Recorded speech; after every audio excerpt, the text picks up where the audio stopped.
با درود از استودیوی مرکزی رادیو زودی برنامه خبری 15 می رو من شالوی گلخوجه از پراگ تقدیم میکنم. نخست سرخطی موضوعی امروز.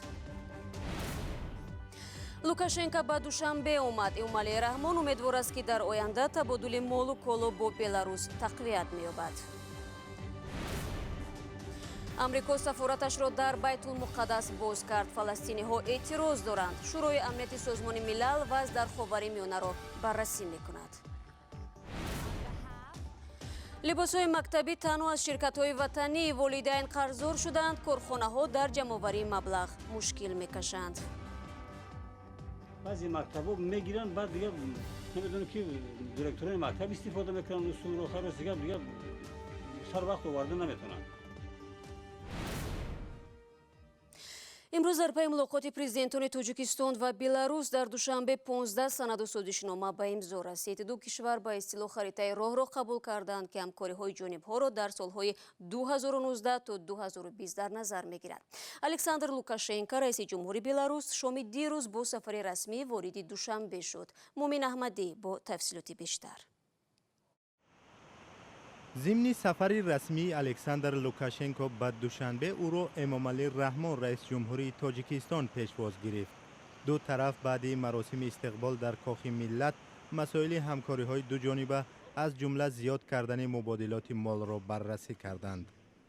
امامعلی رحمان در این ملاقات گفت که تاجیکستان به مناسبت با جمهوری بلاروس اهمیت خاص می‌دهد و امیدوار است که در آینده تجارت و داد و گرفت میان دو کشور تقویت می‌یابد. مبادلات مال میان تاجیکستان و بلاروس زیاد نیست ولی سالهای اخیر به تدریج زیاد می شود. در سال گذشته دو طرف در حجم بیشتر از 30 میلیون دلار داد و گرفت داشتند. تاجیکستان در این سالها برای ساختمان انشاءات‌های انرژتیکی از بلاروس 1000 ماشین بارکش و کلان ساختمانی و تجهیزات استخراج معدن خریده است. قرار است در جریان سفر الکساندر لوکاشنکو در ناحیه حصار یک کارخانه بسته‌بندی تراکتورهای بلاروسی افتتاح شود. ضمناً با گفته همکاران ما در میان سندهای امضا شده بین تاجیکستان و بلاروس سازشنامه میان وزارت‌های امور خارجی، امور داخله و بهداشت در بخش فناوری‌های نوین میان وزارت‌های صنعت، همکاری‌ها میان کمیته‌های حالت‌های اضطراری و غیره بوده است. حالا در بلاروس صدها دانشجوی تاجیک از روی برنامه‌های ویژه حکومتی تحصیل می‌کنند. بلاروس همچنین یکی از خریداران محصولات کشاورزی تاجیکستان به شمار می‌رود. رو می‌رویم با موضوعهای دیگر. ممکن است در آینده نزدیک مالکیت گلمراد حلیموف پلکوونیک فروری توجیک را مصادره کنند. پرونده فرمانده توجیک ماه اپریل سال 2015 به صف گروه دولت اسلامی پیوست برای ارسال به دادگاه آماده شده است. بر اساس تغییر نوعی که به کدکس جنایتی پیشنهاد کردند باید مال و ملک آنهایی که در جنگ‌های خارجی شرکت می‌کنند مصادره شود. اصلاحات را هفته گذشته وکیلان مجلس عالی قبول کردند. دادگاه همکنون در برابر صادر کردن حکم زندان در غیب اینچنین قرار مصادره مال و ملکشان را نیز میبرد. عین زمان سرنوشت گلمراد حلیموف معلوم نیست، هرچند درباره مرگ او چند دفعه گزارش‌های نشر شدند. از موضوعهای جهانی میگوییم امروز اعضای شورای امنیت سازمان ملل متحد برای بررسی حادثه خونین در جریان تظاهرات فلسطینی‌ها گرد هم میآیند. تظاهرات فلسطینی‌ها دیروز با انتقال سفارت آمریکا از تل آویو به بیت المقدس برگزار شد و ده‌ها کشته و صدها زخمی را در پی داشت. طاهر سفر موضوع را ادامه می‌دهد. امریکا در بیت المقدس با تنتنه سفارت باز کرد. این قراری رئیس جمهور دونالد ترامپ بود که نخستین شده این شهر را همچون پایتخت اسرائیل اعتراف کرد. دیوید فریدمن سفیر امریکا این را به مهمانان مراسم یادآور شد.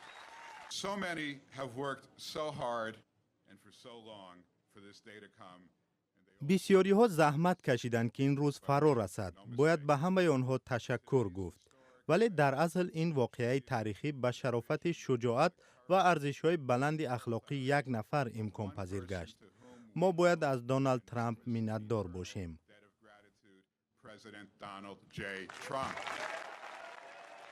دونالد ترامپ در مراسم در بیت المقدس حضور نداشت و تنها مراجعه ویدیویی کرد، اما دخترش ایوانکا ضمن افتتاح سفارت سخنرانی کرد. ما رسما و نخستین بار شما را به سفارتخانه امریکا در اینجا در بیت المقدس پایتخت اسرائیل خیر مقدم میگوییم. تشکر. تا این دم سفارتخانه‌های خارجی در تل آویو مستقر بود. کش دادن سفارت آمریکا به بیت المقدس جهان عرب را به خشم آورد، چون که فلسطینی‌ها قسمت شرقی بیت المقدس را پایتخت کشور آیندهشان می‌دانند. در مرز غزه و اسرائیل فلسطینی‌ها تظاهرات کردند و در نتیجه این برخوردها با نیروهای اسرائیلی 51 نفر کشته شدند و صدها تن دیگر جراحت برداشتند. бармегардем ба тоҷикистон. субҳи имрӯз ҷасади суҳбатуллои 4 соларо аз дарёи кофарниҳон берун оварданд. бародари 2 солаи ӯро ҳанӯз пайдо накарданд. сайрам холова, сокини 23 солаи ноҳияи Исор ва модари ин кӯдакон онҳоро ҳафтаи пеш ҳамроҳи худаш ба дарё андохт. дирӯз сайрамро пайвандон ба хок супориданд. то ҳанӯз асли худкушӣ маълум нест ва мақомот мегӯянд ки ҳодисаро таҳқиқ доранд. барод Юсуфӣ шоҳиди дафни модари тифлони хурдсол буд. баъд аз зуҳри 14 май ҷасади Сайрам Холоваи 23 сола дар оромгоҳи деҳаи Сунбулаи Ҳисор ба хок супорида шуд. ҷасади ин зани ҷавонро ки гуфта мешуд худро бо 2 кӯдаки хурдсолаш бо қасди худкушӣ ба дарё андохта буд, субҳи ҳамин рӯз аз ҷамоати Орион 30 километр дуртар аз маҳалли зисташ аз дарё пайдо карданд.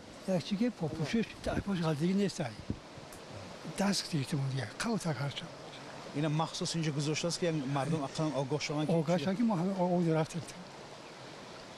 ҷасади Сайрам баъд аз ташхиси тиббии судӣ ба хонаи волидонаш оварда ва аз ҳамон ҷо ба хок супорида шуд. صبح که همین کار شدگی همون بگاه نزدی وای همشیره تیبی فرزندش رو برده سوزاندارو کرده آمدگی بوده است. натиҷаи аввалияи ташхиси тиббии додгоҳӣ нишонаҳои марги маҷбуриро дар ҷасад мушаххас накардааст. همشیره تیبی میگه یک دختری بود که یگان کسلی نداشت، نه کسلی روحی نه یگان چیز نداشت. میگه همه خیلی наздикони Сайрам мегӯянд ки ҳанӯз дар бораи қасди худкушии ӯ чизе намедонанд. این خلات کردن یا که حقارت کردن یعنی نه گوشم قصی شنیدم نه چشم قصی دیدم. یعنی یگان خلوتی یگان کپ نداشتم من نداشت. 4-5 روز همه روی جاگش چیته قرآن خونسه пуштомани Сайрам Холова рӯзи 14 май дар тамоми сару садоҳо дар мавриди ин ки ин зани ҷавон дар хонаводаи шавҳар азият мешуд рад кард ва ин ҳама фарзияҳоро туҳмат номид. гуфтам ки виҷдони пок гавзандар ко пурра ҳақиқӣ гавзан ко худо як ягона ҳамин зани шавҳар 6 сол 6 моҳи шушумай ҳамин муносиби хушдастан ки дидиги одам вер ҳавас мекард. ин ҳарфҳои хуштомани Сайрам дар ҳолест ки волидони ин зани ҷавон ҷасадро ба пайвандони шавҳараш надоданд ва хостанд дар маросими ҷаноза онҳо ширкат накунанд. бозпурсии хонаводаи шавҳари Сайрам аз сӯи мақомоти тафтишот идома дорад.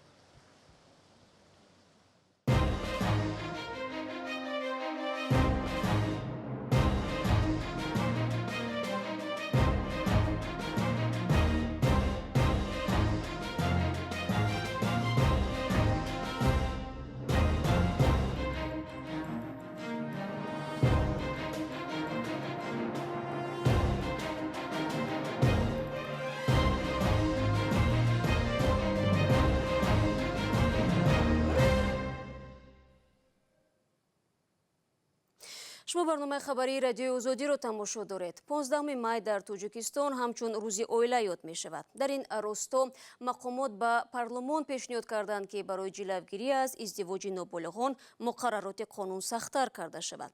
ташаббускорони пешниҳод кумитаи кор бо занон аст ки мегӯяд бо ҳар баҳона ба шавҳар додани духтарони то 18 сола ва ҳамин гуна мизони талоқу таваллуд дар наврасӣ зиёд шудааст.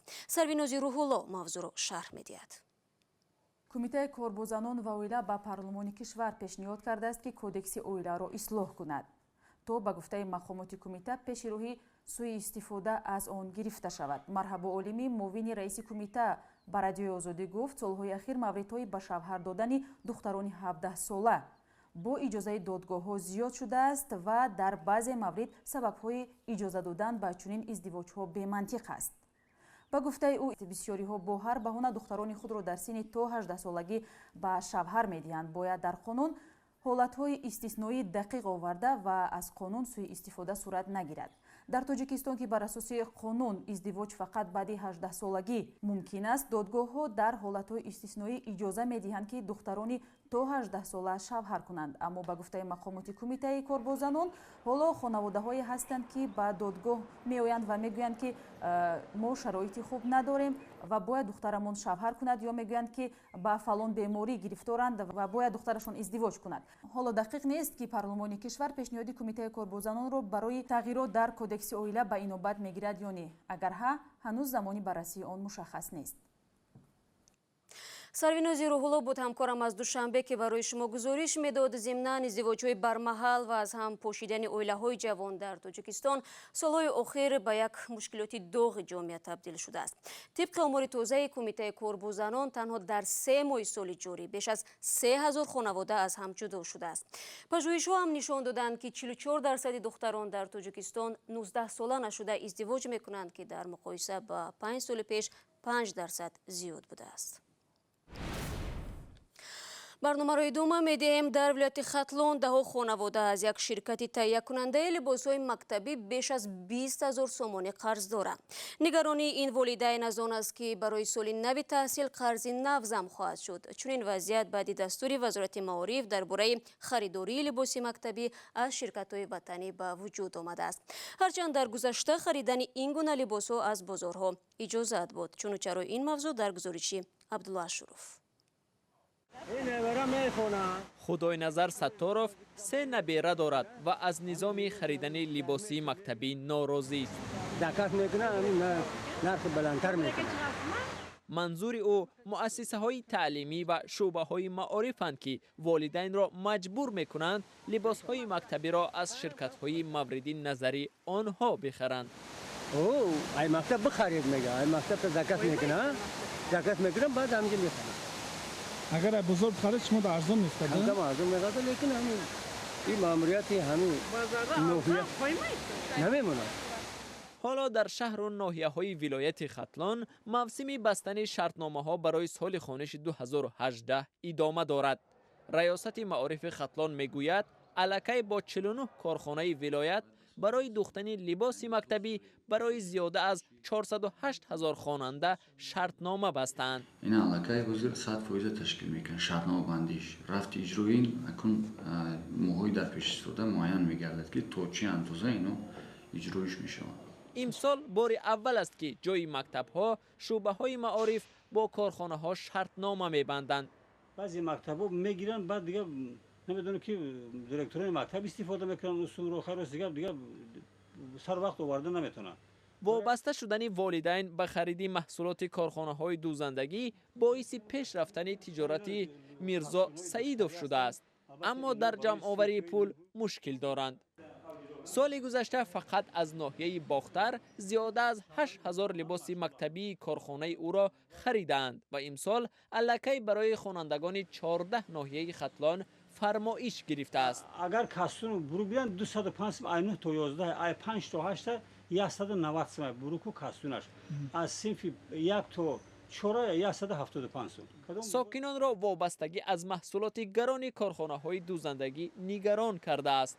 هم یه سر لباس بخرن تا 2 سال بپوشن. هر سال مجبور میکنن که هر سال نو بگیره. ای مکتب نخرید درس نه طلبه. وزارت معارف تاجیکستان از والدان طلب میکند که لباسهای مکتبی را تنها از کارخانه‌های وطنی بخرند. این دستور چند سال است باعث سرگردانی پدر و مادران شده است. و خدمات دولتی آتش‌نشانی در زمینه ویران کردن قاعده‌های بخطری از سوختار به در نو باغچه و کودکستان شهر دوشنبه مهر زده است. این خدمات میگوید فعالیت کودکستان‌های مذکور موقتاً بازداشت شد. به گفته این خدمات مسئولین این کودکستان‌ها دیده و دانسته منتظم معیار قاعده‌های بخطری را رعایت نمی‌کردند. در پی ریدهای خدمات دولتی آتش‌نشانی 42 مدیر و مسئولان باغچه و کودکستان‌های پایتخت به مبلغ نزدیک به 37,000 سومانی جریمه شدند. و بیننده عزیز 15 دقیقه که در اختیار داشتیم به پایان رسید. چندی از گزارش‌های ما در برنامه امروز جا نشد. فردا برای شما پیشنهاد خواهیم کرد. سپاس که تا آخر برنامه ما را تنها نگذاشتید. خبر و گزارش‌های از این بیشتر در سامانه ما و آزادی ویدیو یوتیوب در اختیار شماست. تا برنامه فردا خدا نگهدار هر یک شما.